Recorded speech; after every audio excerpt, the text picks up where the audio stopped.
क़यामत भी 10 मुहर्रम को ही आएगी, जुमे का दिन होगा। तो मैं आज दिल को हाजिर नाजर रख के, अपनी तबीयत को हाजिर पा के बाशऊर आपको कह रहा हूं, जाग के सुनना खुदा का वास्ता। आप उस जमात से ताल्लुक रखते हैं, अगर काफिर के सामने इस्लाम का कुछ चेहरा पेश हो सकता है तो सिर्फ सुन्नी का चेहरा पेश हो सकता है।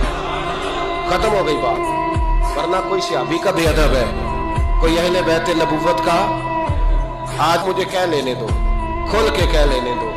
लोग दलीलें देते फिरते हैं, कहते हैं जी एक वो पेंट कोट वाला मौलवी है, उसने ऐनक भी लगाई है, दाढ़ी भी रखी है, पेंट कोट भी पहनता है, उसने जी 1500 बंदा एक दिन मुसलमान कर दिया, एक दिन 1000 मुसलमान कर दिया। पर पता है वो बदबख्त कहता क्या है?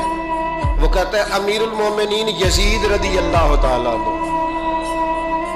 मैं क्या करूं उसके 1500 मुसलमान को या 2000 उसके कलमा और वो जी बड़ी दलीलें देता है, वो दलीलें संभाल के रखे, वो दलीलें जो जी बड़े लोग उसके साथ होते हैं। तो करबला के मौके पर ज्यादा लोग यजीद के साथ थे, ज्यादा लोग, हम कसरत के कायल नहीं, हम हक के कायल हैं।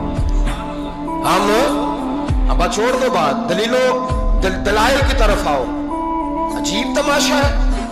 और एक मौलवी साहब उसकी हिमायत कर रहे थे, कहते नहीं बंदा ठीक है, वो भूल गया था, असल में कसूर उबैदुल्लाह इब्ने ज़ियाद का था, असल में गलती अमर बिन साद की थी, तो यजीद को ज्यादा इल्जाम नहीं देना चाहिए। मैंने कहा बड़ी तुम्हारी करीबी रिश्तेदारी है यजीद के साथ, तो अल्लाह से दुआ क्यों नहीं मांगते कि तुम्हारा अशर यजीद के साथ करे? मांगनी चाहिए ना दुआ। क्या ख्याल है आपका? हम अल्हम्दुलिल्लाह जुमे वाले दिन मस्जिद में बैठ के दुआ करते हैं, या अल्लाह हमारा अशर इमाम हुसैन के गुलामों में करना।